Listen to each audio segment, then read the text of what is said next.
فأعوذ بالله من الشيطان الرجيم. بسم الله الرحمن الرحيم. واعتصموا بحبل الله جميعا. وقال تعالى في موضع آخر: يا أيها الذين آمنوا ادخلوا في السلم كافة ولا تتبعوا خطوات الشيطان إنه لكم عدو مبين. صدق الله العظيم. وقال النبي صلى الله عليه وسلم: اللهم بارك لنا في رجب وشعبان وبلغنا رمضان، أو كما قال عليه الصلاة والسلام. تمام تعریفیں اس رب ذوالجلال کے لیے ہیں جو بڑا ہی مہربان نہایت رحم والا مالک ہے۔ درود و سلام کا نذرانہ ہو سرکار دو عالم جناب محمد رسول اللہ صلی اللہ علیہ وسلم پر، جن کے صدقے سے اللہ رب العزت نے ہم سب کو ایمان کی دولت سے سرفراز فرمایا ہے۔ میرے محترم عزیز دوستوں بزرگوں، اللہ تبارک و تعالی نے ہم سب کو دنیا میں اللہ کی فرمانبرداری کرنے کے لیے بھیجا ہے۔ اللہ کے بتائے ہوئے طریقے پر چلنے کے لیے اللہ نے ہم سب کو دنیا میں بھیجا ہے۔ اللہ نے ہمیں امتحان کے لیے دنیا میں بھیجا ہے، آزمائش کے لیے اللہ نے ہم سب کو دنیا میں بھیجا ہے۔ یہ دنیا مختصر زندگی ہے، یہاں پر ہر آدمی کچھ دنوں کا مہمان بن کر آتا ہے، یہ حقیقت ہے۔ آدمی نہ چاہتے ہوئے بھی اس حقیقت کو ماننا پڑے گا۔ ویسے تو ہمارا ماحول دنیا کے عیش و آرام میں، دنیا کی لذتوں میں، دنیا کی محبتوں میں ہم لوگوں نے اپنے آپ کو اتنا دنیا کی محبت میں ڈال دیا ہے کہ ہمیں یہ احساس تک نہیں ہے کہ ہم دنیا میں مہمان بننا ہے۔ ایک نہ ایک دن اس دنیا سے ہم جانا ہے۔ جب دنیا میں آئے ہیں تو ہمیشہ ہمیشہ رہنے کے لیے نہیں آئے ہیں، بلکہ ایک دن ہمارا آنے کا ہے، ایک دن دنیا میں رہنے کا ہے، اور ایک دن دنیا سے جانے کا ہے۔ جب آدمی کو یہ حقیقت سمجھ میں آ جائے گی تو اس کے لیے اس کی زندگی میں اللہ کے احکامات، جناب محمد رسول اللہ صلی اللہ علیہ وسلم کے پاکیزہ شریعت مطہرہ اس کی زندگی میں آسانی کے ساتھ داخل ہو جائے۔ اگر یہ بات سمجھ میں نہیں آئے گی، دنیا کی حقیقت سمجھ میں نہیں آئے گی، دنیا میں کس مقصد سے ہم دنیا میں آئے ہیں وہ مقصد ہمیں سمجھ میں نہیں آئے گا، اللہ نے کس لیے دنیا میں بھیجا ہے وہ مقصد ہمیں سمجھ میں نہیں آئے گا، تو ہم اپنی پوری کی پوری زندگی دنیا کے حوالے، دنیا کی عیش و آرام میں، دنیا کی لذتوں میں، اللہ کی نافرمانی میں، نبی کے شریعت کو چھوڑ کر زندگی گزارنے والے ہو جائیں گے، پھر ہماری زندگی دنیا اور آخرت میں ناکام ہو جائے گی۔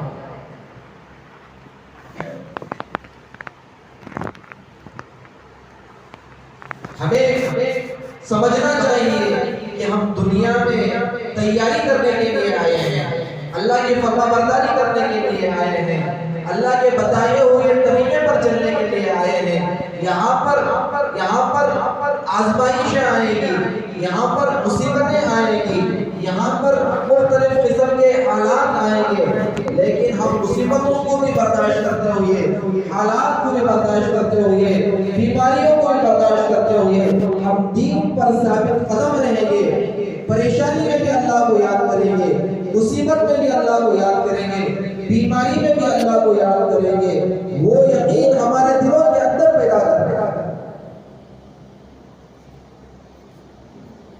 ہر مسئلے کا حل اللہ نے اپنے دین میں رکھا ہے، اپنے کلام میں رکھا ہے، قرآن میں رکھا ہے، حدیث میں رکھا ہے۔ ہر آدمی دنیا میں یہ چاہتا ہے کہ میں دنیا کی زندگی سکون کے ساتھ گزار سکوں، اطمینان کے ساتھ گزار سکوں، میری زندگی کے اندر خوشحالی آ جائے، میری زندگی کے اندر سکون آ جائے، میں دنیا میں بھی کامیاب ہو جاؤں، آخرت میں بھی کامیاب ہو جاؤں۔ تو اللہ نے بتایا کہ سکون کہاں پر ہے؟ قرآن مجید کی آیت ہے، الا بذکر اللہ تطمئن القلوب۔ اگر تم اطمینان چاہتے ہو، اگر تم کامیاب ہونا چاہتے ہو، اگر تم دنیا کے اندر سکون کے ساتھ زندگی گزارنا چاہتے ہو اور مرنے کے بعد آخرت میں جو نامحدود زندگی ہے، ہمیشہ ہمیشہ وہاں پر زندگی گزارنا ہے، وہ زندگی میں بھی اگر کامیابی چاہتے ہو تو تمہیں چاہیے کہ تم دین کے اندر داخل ہو جاؤ، تمہیں چاہیے کہ اللہ کی رسی کو مضبوطی کے ساتھ پکڑ لو، تمہیں چاہیے کہ تمہاری زندگی کے اندر تمہارے زبان پر اللہ کی بڑائی آ جائے، تمہارے زبان پر اللہ کا ذکر آ جائے، تمہاری زبان پر اللہ کی نعمتوں کا شکر کرنے کا طریقہ تمہاری زندگی میں پیدا ہو جائے۔ الا بذکر اللہ تطمئن القلوب۔ اگر تم اطمینان چاہتے ہو، پرسکون زندگی چاہتے ہو، خوشحال زندگی چاہتے ہو، آخرت میں بھی کامیاب ہونا چاہتے ہو، تو تمہارے لیے ضروری ہے کہ تم قرآن کے مطابق زندگی گزارو، حدیث کے مطابق زندگی گزارو، اور آخرت کو سامنے رکھتے ہوئے اللہ کا خوف پیدا کر کر زندگی گزارو گے کہ تمہاری دنیا بھی بنے گی اور آخرت بھی بنے گی۔ قرآن مجید میں اللہ نے آیت میں ارشاد فرمایا ہے، وَاعْتَصِمُوا بِحَبْلِ اللَّهِ جَمِيعًا۔ اے میرے بندو، تمہیں چاہیے کہ تم میری رسی کو مضبوطی کے ساتھ تھام لو۔ وَاعْتَصِمُوا بِحَبْلِ اللَّهِ، حبل کے معنی آتے ہیں رسی کے، حبل اللہ، اللہ کی رسی کو اللہ کے بندوں کے لیے ضروری ہے کہ اللہ کی رسی کو ہم مضبوطی کے ساتھ تھام لیں۔ وَاعْتَصِمُوا بِحَبْلِ اللَّهِ جَمِيعًا وَلَا تَفَرَّقُوا، اور آپس میں تفرقات میں مت ڈالو، اختلاف میں مت پڑو، یہ ایک دوسرے کے ساتھ دوری کو اختیار مت کرو، یہ ایک پلیٹ فارم پر جمع ہو جاؤ اور یہ ایک ساتھ محبت کے ساتھ زندگی گزارو، اللہ کو راضی کرنے کے لیے زندگی گزارو۔ تمہاری زندگی کے اندر تمہارا زندگی کا ہر لمحہ اللہ کے خوف کے ساتھ گزارے، اللہ کی محبت کے ساتھ گزارے، نبی سے محبت کر کے گزارے، نبی کے طریقے پر عمل کرتے ہوئے گزارو گے تو تم کامیاب ہو جاؤ گے۔ اور ایک آیت میں اللہ رب العزت نے ارشاد فرمایا، یا ایھا الذین آمنوا ادخلوا فی السلم کافۃ۔ اے ایمان والو، تمہیں چاہیے کہ تم دین کے اندر کامل اور مکمل طریقے سے داخل ہو جاؤ۔ ایسا نہیں ہے کہ بس نام کے مسلمان ہو جاؤ، صرف نام رکھ لیے مسلمان ہونے کا، لیکن ہمارے اعمال دیکھیں گے، ہمارا طور طریقہ دیکھیں گے، ہمارے معاملات دیکھیں گے، ہماری زندگی دیکھیں گے، تو ہماری زندگی یہود و نصارہ کے مطابق ہو گئی ہے، ہماری زندگی کافروں کے مطابق ہو گئی ہے، ہماری زندگی غیروں کے مطابق ہو گئی ہے۔ اسی لیے اللہ نے فرمایا کہ تم اگر کامیاب ہونا چاہتے ہو تو تمہیں چاہیے کہ دین کے اندر کامل اور مکمل داخل ہو جائے۔ یا ایھا الذین آمنوا ادخلوا فی السلم کافۃ ولا تتبعوا خطوات الشیطان۔ تمہیں چاہیے کہ تم شیطان کی اتباع مت کرو، شیطان تمہیں بہکائے گا، شیطان تمہیں پھسلائے گا اور اللہ کی نافرمانی میں لگائے گا، کبھی تمہیں نماز چھوڑنے پر مجبور کرے گا، کبھی تمہیں دھوکہ دینے پر مجبور کرے گا، کبھی تمہاری زبانوں سے غیبت کرائے گا، کبھی تمہارے ذریعے سے، تمہارے ہاتھ اور پیر کے ذریعے سے لوگوں کو تکلیف پہنچائے گا، لیکن تمہیں چاہیے کہ تم اللہ کے لیے رک جاؤ، اللہ کے لیے نماز پڑھو، اللہ کو راضی کرنے کے لیے نماز پڑھو. لئن شکرتم لازیدنکم ولئن کفرتم ان عذابی لشدید. اگر تم اللہ کی نعمتوں کا شکر ادا کرو گے، اللہ اپنی نعمتوں میں اضافہ کرے گا. اللہ کی کتنی نعمتیں ہمارے اوپر نازل ہوتی ہیں. انسان اللہ کی کتنی نعمتوں کو استعمال کر رہا ہے. اگر حساب لگائیں گے تو قرآن اس کا تذکرہ یوں کرتا ہے وَإِن تَعُدُّوا نِعْمَةَ اللَّهِ لَا تُحْصُوهَا. اے میرے بندو، اگر تم میری نعمتوں کو شمار کرنا چاہو، گننا چاہو تو تم گن نہیں سکتے. اتنی نعمتیں میں تمہارے اوپر اتار رہا ہوں. اللہ کی اتنی نعمتیں انسان استعمال کر رہا ہے. اگر استعمال کرنے کے باوجود بھی اگر بندہ اللہ کی نافرمانی کرتا ہے، نماز کو چھوڑتا ہے، جھوٹ بولتا ہے، غیبت کرتا ہے، چغلی کرتا ہے، زنا کرتا ہے، بدکاری کرتا ہے، لوگوں کو تکلیف پہنچاتا ہے، تو میرے عزیز دوستو بزرگوں، اللہ کا عذاب بڑا سخت عذاب ہے. اللہ اپنے نافرمان بندوں کے لیے عذاب تیار کر کے رکھے. اسی لیے فرمایا کہ ہمیں چاہیے کہ ہم دین کے اندر کامل اور مکمل داخل ہو جائیں، شیطان کی اتباع نہ کریں. شیطان تو ہمارا کھلا ہوا دشمن ہے.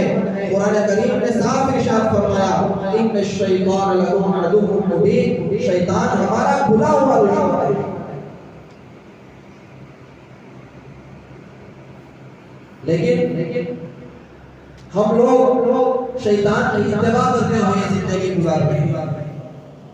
اگر ہم اپنے آپ کو محاسبہ کریں گے، اپنے آپ کے بارے میں تھوڑا غور و فکر کریں گے، میں اپنی زندگی اللہ کے بتائے ہوئے طریقے پر چل رہا ہوں یا نبی صلی اللہ علیہ وسلم کی شریعت پر چل رہا ہوں یا شیطان کی اتباع کر رہا ہوں. اگر ہم اپنے آپ پر غور و فکر کریں گے اور اپنے آپ پر غور و فکر کر سوچیں گے تو خود بخود ہمارا دل گواہی دے گا کہ ہم اللہ کی اتباع کو چھوڑ کر زندگی گزار رہے ہیں، نبی کے طریقے کو چھوڑ کر زندگی گزار رہے ہیں. ہماری زندگی کا طریقہ شیطان کا بتایا ہوا طریقہ ہو چکا. اسی لیے فرمایا کہ ہمیں چاہیے کہ ہم اللہ کے دین کے اندر کامل اور مکمل داخل ہو جائیں.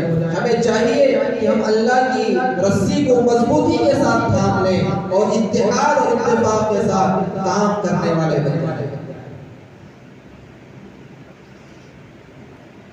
اللہ کے نبی علیہ السلام کی حدیث ہے، فرمایا کہ اللہم بارک لنا فی رجب و شعبان وبلغنا رمضان. اللہ کے نبی صلی اللہ علیہ وسلم نے رجب کے جو مہینہ ہمارے سامنے چل رہا ہے اس کے لیے دعائیں فرمائیں. ابھی رجب کا مہینہ یہ چل رہا ہے، ادھر شعبان کا مہینہ آئے گا، پھر رمضان المبارک ہمارے سامنے آنے والا ہے. اس کے سلسلے سے جناب محمد رسول اللہ صلی اللہ علیہ وسلم نے حدیث میں ارشاد فرمایا اللہم بارک لنا فی رجب و شعبان. اے میرے اللہ، مجھے رجب اور شعبان کے مہینے میں برکتیں عطا فرما.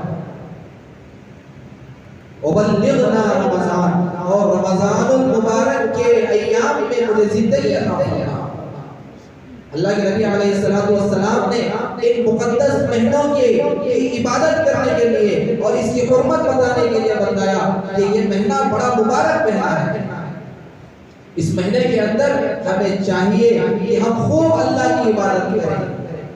اگر ہماری زندگی اللہ کی نافرمانی میں گزر رہی تھی تو سچی پکی توبہ کریں. حدیث میں آتا ہے اللہ کے نبی صلی اللہ علیہ وسلم نے فرمایا التائب من الذنب کمن لا ذنب له. جب آدمی گناہ کرتا ہے اور گناہ کر کر تھک جاتا ہے پھر اللہ کے سامنے آتا ہے اور اسے یہ محسوس ہوتا ہے کہ اب تک کی زندگی اللہ کی نافرمانی میں گزار دی، اللہ کے نبی صلی اللہ علیہ وسلم کے طور طریقے کو چھوڑ کر زندگی گزار دی، میں کبھی جھوٹ بھی بول دیا، میں نماز بھی کبھی چھوڑ دیا، میری زندگی کے اندر بہت سارے گناہ ظاہر ہو گئے ہیں. اللہ سے دعا ہے کہ اللہ میرے گناہوں کو تم معاف فرما. جب بندہ اللہ کے سامنے حاضر ہو کر، اللہ کے دربار میں حاضر ہو کر 2 رکعت نماز پڑھ کر اللہ سے معافی مانگتا ہے تو اللہ کے نبی صلی اللہ علیہ وسلم نے حدیث میں ارشاد فرمایا التائب من الذنب کمن لا ذنب له. جب آدمی گناہ کرنے کے بعد توبہ کرتا ہے اور اپنے آپ کو عاجزی اور انکساری اللہ کے سامنے پیش کرتا ہے، تو رسول اللہ صلی اللہ علیہ وسلم نے فرمایا کہ آدمی کے وہ گناہ اللہ ایسے معاف کر دیتے ہیں گویا کہ وہ آدمی اپنی زندگی میں گناہ ہی نہیں کیا۔ اتنی بڑی فضیلت۔ انسان ہے، انسانوں سے گناہ ہو جاتے ہیں۔ الانسان مرکب من الخطأ والنسیان، انسان ہی اس آدمی کو کہا جاتا ہے جو آدمی غلطی بھی کرتا ہے اور غلطی کر کر بھول بھی جاتا ہے، اسی کو انسان کہتے ہیں۔ فرشتوں کے اندر وہ صفت نہیں ہے، وہ گناہ بھی نہیں کرتے اور غلطی بھی نہیں کرتے، لیکن انسان کے اندر ایک ایسی صفت ہے کہ وہ انسان گناہ بھی کرتا ہے اور توبہ کر کر بھول بھی جاتا ہے، پھر اور گناہ کرتا ہے، اسی کو انسان کہتے ہیں۔ تو اللہ کے نبی صلی اللہ علیہ وسلم نے فرمایا، اسی لیے اللہ تبارک و تعالیٰ نے، اللہ ارحم الراحمین ہے، اللہ کے نبی صلی اللہ علیہ وسلم نے فرمایا گناہ تو انسان کی فطرت ہے، گناہ تو ہو جاتے ہیں، لیکن گناہ ہونے کے بعد جب آدمی اللہ کے قریب ہوتا ہے، اللہ کے سامنے گڑ گڑاتا ہے، اللہ کے سامنے معافی مانگتا ہے، اے اللہ میں تو اپنی زندگی گناہوں میں گزار دی، اے اللہ میں نے تو اپنی زندگی نافرمانی میں گزار دی، اے اللہ میں نے اپنی زندگی لوگوں کو تکلیف دینے میں گزار دی، غیبت میں گزار دی، زنا میں گزار دی، اے اللہ مجھے معاف فرما۔ جب بندہ اللہ کے سامنے معافی مانگتا ہے، جب اللہ کے سامنے گڑ گڑاتا ہے، جب اللہ کے سامنے روتا ہے، تو اللہ تبارک و تعالیٰ اس کے گناہوں کو معاف کر دیتا ہے۔ اللہ تو ارحم الراحمین ہے، اللہ ستار ہے، اللہ غفار ہے، بس انسان کو چاہیے کہ وہ اپنے اندر عاجزی اختیار کرے، اپنے گناہوں کے بارے میں سوچے اور وہ فکر کرے، تنہائی میں بیٹھے کہ میں اپنی زندگی کے اندر کیا کیا گناہ کر لیا ہوں۔ یہ مقدس مہینہ چل رہا ہے، یہ مقدس مہینہ چل رہا ہے، رمضان آنے سے پہلے ہم سچی پکی توبہ کر لیں، اللہ کو منا لیں اور اس مہینے کی برکتوں کو حاصل کریں، خوب نمازوں کی پابندی کریں، خوب اللہ کے احکامات پر عمل کریں، قرآن کی تلاوت کریں، اللہ کے بتائے ہوئے طریقے پر چلیں اور اللہ کے نبی علیہ السلام کی شریعت مطہرہ کے مطابق چلنے کی کوشش کریں۔ ایک ایک سنت کو اپنی زندگی میں اتارنے کی کوشش کریں۔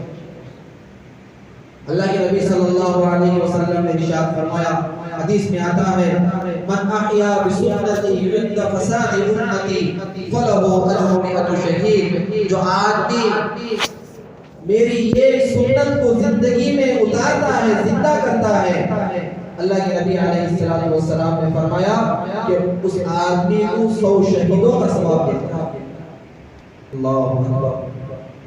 معمولی سی سنت پر عمل کرنے پر اتنی بڑی فضیلتیں ہیں، گناہ کرنے کے بعد اللہ کے سامنے معافی مانگنے پر اللہ ایسا بنا دیتا ہے گویا کہ وہ آدمی گناہ ہی نہیں کیا ہے۔ یہ تمام چیزوں کو ہم رکھنے کے باوجود اگر ہم اللہ کی نافرمانی میں زندگی گزار دیں گے اور اللہ کے احکامات کو چھوڑ کر زندگی گزاریں گے اور اللہ کی نافرمانی میں زندگی گزاریں گے اور توبہ نہیں کریں گے، تو میرے عزیز دوستو بزرگوں، یہ ہمارے لیے خسارہ ہے۔ پتہ نہیں زندگی کب ختم ہو جائے گی۔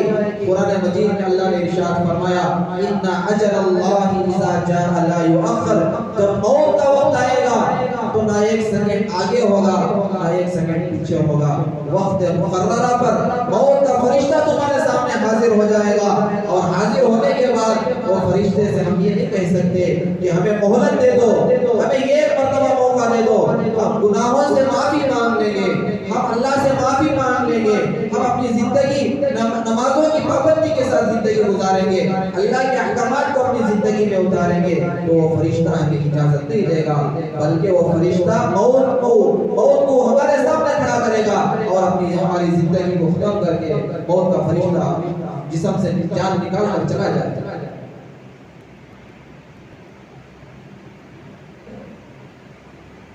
اسی لیے ہمیں چاہیے کہ ہم اللہ کی محبت کو اپنی زندگی میں پیدا کریں۔ جناب محمد رسول اللہ صلی اللہ علیہ وسلم کی شریعت کو اپنی زندگی میں اتاریں اور اپنی زندگی کو غنیمت جانیں۔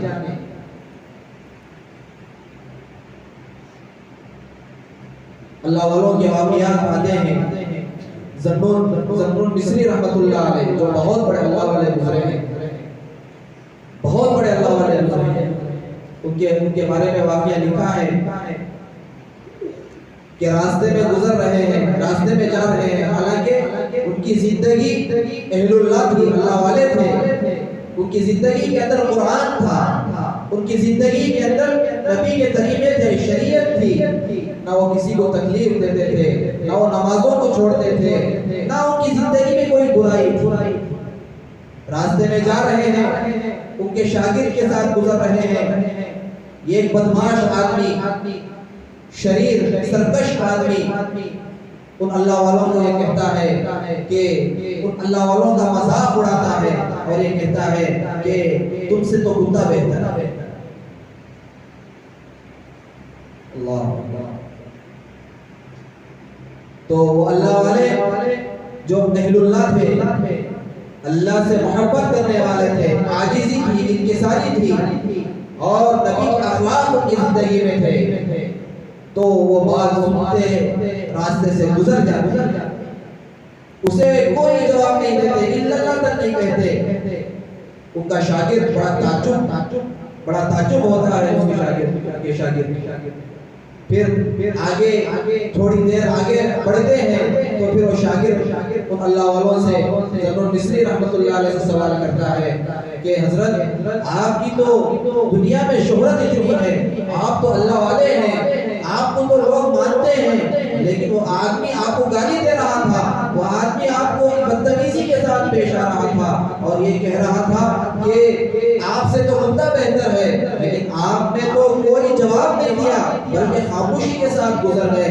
حضرت کیا معاملہ ہے؟ صبر کی تو انتہا ہوتی ہے۔ میرے عزیز دوستو، اللہ والے ہونے کے باوجود، ان کی زندگی میں قرآن ہونے کے باوجود اور مخلص اور تقوی اور طہارت کے پابندی کے باوجود، حضرت کا جملہ یہ ہوتا ہے کہ اس نے تو کوئی بڑی بات نہیں کہی، وہ تو صحیح کام کہہ رہا ہے، اگر وہ اس کی بات میں صحیح ہے، اگر میری موت جب آئے گی اس وقت اللہ میرے سے راضی ہوگا اور میری زبان سے کلمہ جاری ہو جائے گا تو میں اس وقت کہوں گا کہ میں کتے سے بہتر۔ اگر میں بغیر ایمان کے اس دنیا سے چلا جاؤں گا اور میری زبان سے کلمہ جاری نہیں ہوگا تو اللہ فیصلہ کرے گا کتا بہتر ہے یا میں بہتر۔ تو میرے عزیز دوستو، یہ واقعات سے ہمیں سمجھ میں آتی ہے بات کہ اللہ والے ہونے کے باوجود بھی آخرت کا کتنا خوف تھا، اللہ سے محبت کتنی تھی، عاجزی کتنی تھی، اخلاق کتنے تھے اور ان کی زندگی کے اندر سادگی کتنی تھی۔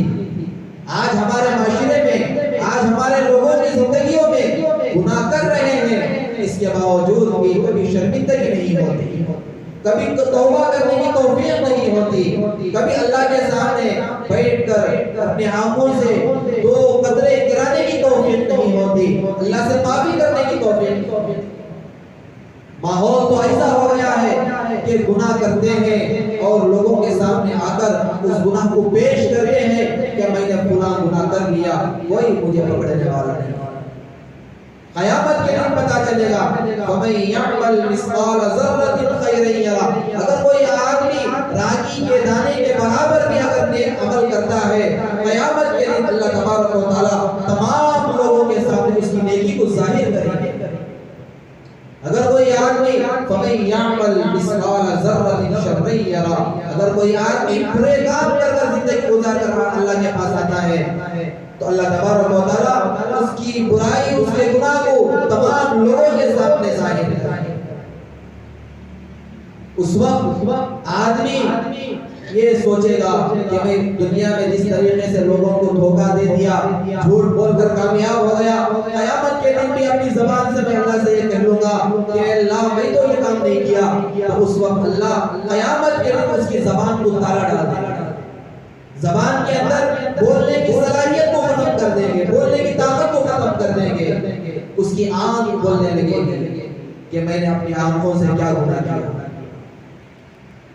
اس کے کان بولنے لگیں گے کہ میں نے کتنے لوگوں کی غیبتیں میرے کانوں سے سنی ہیں، ہاتھ بولنے لگے گا، ہاتھ کو اللہ زبان دے گے کہ اس ہاتھوں سے کتنے لوگوں کو میں نے تکلیف پہنچائی ہے، ان ہاتھوں کے ذریعے سے میں نے کیا کیا کام، کیا کیا کارنامے انجام دیے، اور پیٹ کی انتڑیاں گواہی دیں گی کہ میرے پیٹ میں حلال لقمہ گیا تھا یا حرام لقمہ گیا تھا.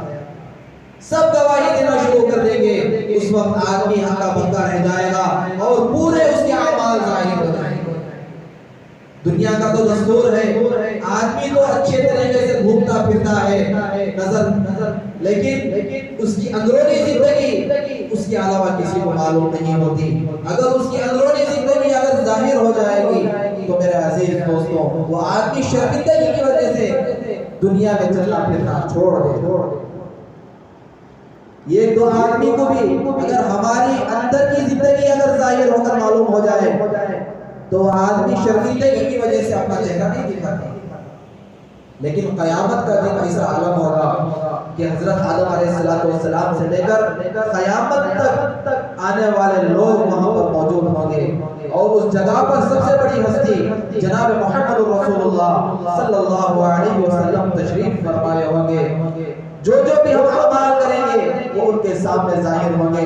اگر ہماری زندگی اگر برائی میں گزری ہوگی وہ نبی جس نے اس امت کے لیے اتنا رویا ہے اتنا گڑ گڑایا ہے اور اس امت کے لیے مانگا ہے اور پیٹ پر پتھر باندھے ہیں اور اپنے پیارے نوازوں کو اللہ کے راستے میں شہید کیا ہے, اپنے دندان مبارک کو اللہ کے راستے میں شہید کیا ہے, اپنی بیٹی فاطمہ رضی اللہ تعالیٰ عنہ کی قربانی کو اٹھایا ہے, تو اس وقت نبی علیہ السلام کو کیا گزرے گا کہ میرا پورا امتی دنیا میں رہتے ہوئے اللہ کی نافرمانی کر کر آیا ہے, میرے نبی میرے طریقے کو چھوڑ کر آیا ہے, گناہ کام کر کر آیا ہے, تو اللہ کے نبی کو ہم کیا چہرہ دکھائیں. اسی لیے آج بھی ہمارے لیے وقت ہے, بہت سے پہلے بہت کی تیاری کرنے کا وقت ہے. اس لیے یہ رجب کا مہینہ ہمارے سامنے چل رہا ہے اور ارادہ کریں, عزائم کریں. ہر آدمی اللہ تو مہربان ہے, ہر آدمی تو گناہوں کا پتلا ہے, میں بھی گنہگار ہوں, آپ بھی سب گنہگار ہیں, لیکن سچی پکی توبہ کرنے سے اللہ ہمارے گناہوں کو معاف کرتے ہیں. اثرے سے نئی زندگی شروع کرنے کا ارادہ کریں اور اس مہینے کی مقدس لمحات کو صحیح معنی میں نمازوں کے ذریعے سے, قرآن کے ذریعے سے, تسبیح تلاوت کے ذریعے سے, عبادت کے ذریعے سے رمضان کی تیاری کے لیے اختیار کریں. اللہ تعالیٰ سے دعا ہے اللہ تعالیٰ ہم سب کو کہنے سے زیادہ سننے سے زیادہ عمل کرنے کی توفیق عنایت فرمائے اور رجب کے مہینے کی قدردانی کرنے کی توفیق عنایت فرمائے. آمین. وآخر دعوانا الحمد للہ رب العالمین. جو حضرات سنت نہیں پڑھے سنت پڑھے.